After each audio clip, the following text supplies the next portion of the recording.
क्या अपने बयान से पाकिस्तान की मदद कर रहे उमर अब्दुल्ला क्या भारत की अंतर्राष्ट्रीय बेइज्जती कराना चाहती है नेशनल कॉन्फ्रेंस?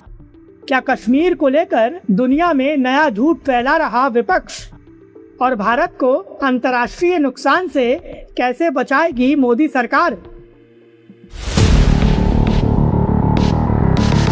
नमस्कार दोस्तों, ये एनालाइज नाउ है। मैं हूं कृष्णा वाजपेयी और अपने इस वीडियो में हम बात करेंगे जम्मू कश्मीर की, क्योंकि जम्मू कश्मीर के मुख्यमंत्री उमर अब्दुल्ला अपने बयानों और अपनी हरकतों के जरिए परोक्ष रूप से पाकिस्तान की बहुत मदद कर रहे हैं।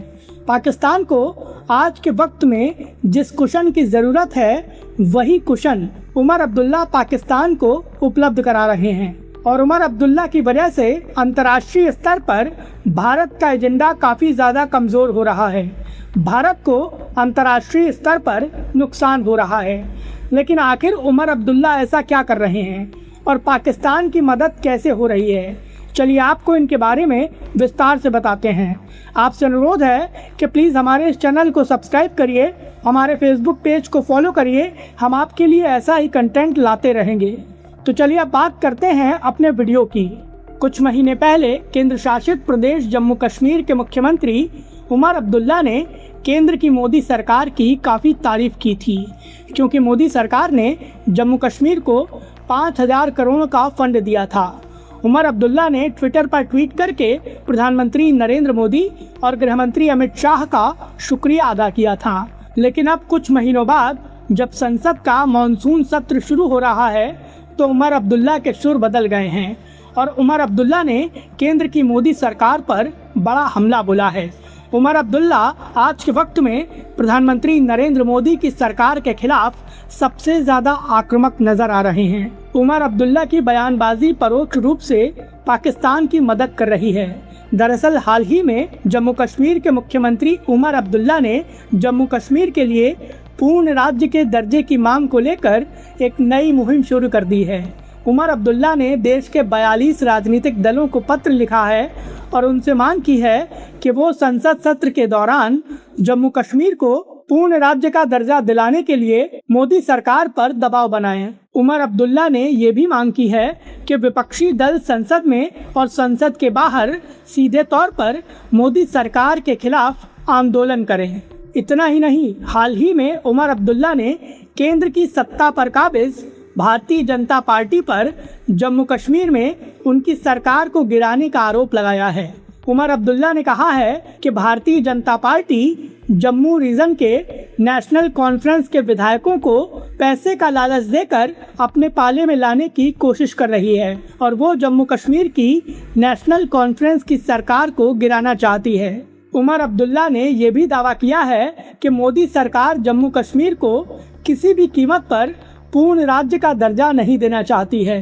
अब पहले ये समझते हैं कि क्या बीजेपी जम्मू कश्मीर में नेशनल कॉन्फ्रेंस की सरकार को गिरा पाएगी? तो इसका सटीक जवाब है नहीं, बीजेपी ऐसा कर ही नहीं सकती, क्योंकि बीजेपी के पास जम्मू कश्मीर की विधानसभा में केवल 29 विधायक हैं और ये सारे ही विधायक जम्मू रीजन से आते हैं। अब खास बात यह है कि जम्मू रीजन में नेशनल कॉन्फ्रेंस के 7 विधायक हैं और बीजेपी अगर नेशनल कॉन्फ्रेंस के 7 विधायकों को तोड़कर अपने पाले में ले भी आए तो भी बीजेपी का आंकड़ा 36 तक पहुंचता है। और एक खास बात यह है कि अगर 7 विधायक बीजेपी में आ भी गए तो भी कोई फ़ायदा नहीं होगा, क्योंकि विधानसभा से उन विधायकों की सदस्यता खत्म हो जाएगी और सरकार नेशनल कॉन्फ्रेंस की बनी रहेगी। अब एक खास बात यह भी है, अगर बीजेपी को नेशनल कॉन्फ्रेंस की जम्मू कश्मीर की सरकार को गिराना है तो उसे 2/3 विधायक चाहिए और जम्मू कश्मीर में नेशनल कॉन्फ्रेंस के ज़्यादातर विधायक कश्मीर रीजन से आते हैं और कश्मीर रीजन के नेशनल कॉन्फ्रेंस के विधायकों की विचारधारा ऐसी है कि वो किसी भी कीमत पर बीजेपी के साथ नहीं जाएंगे और इसीलिए सीधे तौर पर ये कहा जा सकता है कि बीजेपी किसी भी कीमत पर जम्मू कश्मीर में न तो नेशनल कॉन्फ्रेंस को तोड़ पाएगी और ना ही उमर अब्दुल्ला की सरकार को गिरा पाएगी। मुख्यमंत्री उमर अब्दुल्ला ने बीजेपी पर नेशनल कॉन्फ्रेंस के विधायकों को तोड़ने का जो आरोप लगाया है उसके चलते बीजेपी भी सक्रिय हो गई है। बीजेपी ने सीधे तौर पर मुख्यमंत्री से सबूत मांगे हैं और उनकी पार्टी को लीगल नोटिस भेज दिया है। बीजेपी इस मामले को अब तूल देना चाहती है, लेकिन सबसे बड़ा सवाल ये है कि आखिर ऐसा क्या हुआ कि जो उमर अब्दुल्ला कुछ महीनों पहले बीजेपी और मोदी सरकार की तारीफ कर रहे थे, अचानक उनके सुर बदल गए। उमर अब्दुल्ला की बयानबाजी ये साफ बता रही है कि उनके सारे दावे फर्जी हैं और उनका मकसद केवल इतना है कि वो एक बार फिर से जम्मू कश्मीर में पूर्ण राज्य के दर्जे की मांग को लेकर माहौल बनाना चाहते हैं। और इसकी सबसे बड़ी वजह यह है कि वो जम्मू कश्मीर में अपनी सरकार के खिलाफ जनता में जो नाराज़गी है उसको कम करना चाहते हैं। असलियत ये है कि उनकी ही सरकार के कई लोग दबे रूं उनकी आलोचना कर रहे हैं और इसीलिए वो पूर्ण राज्य के दर्जे का माहौल बनाकर एक बार फिर से नेशनल कॉन्फ्रेंस को एक्टिव करना चाहते हैं।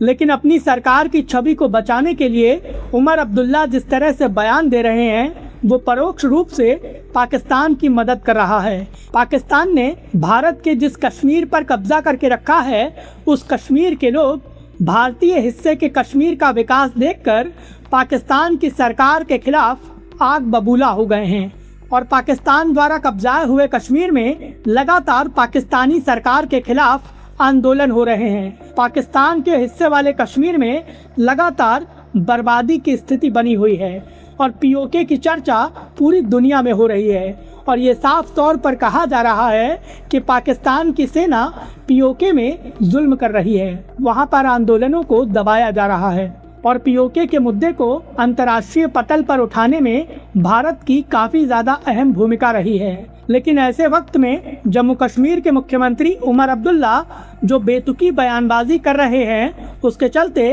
पाकिस्तान को भारत की आलोचना करने का मौका मिल रहा है।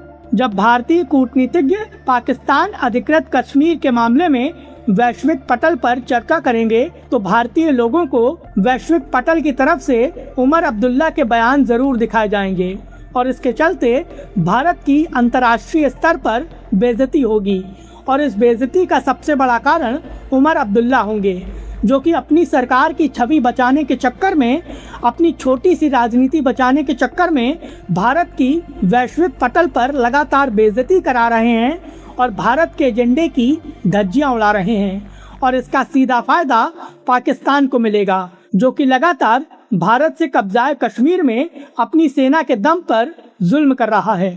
अजीबोगरीब बात यह है कि इस मुद्दे पर कांग्रेस समेत कई विपक्षी दल उमर अब्दुल्ला की बातों का समर्थन कर रहे हैं।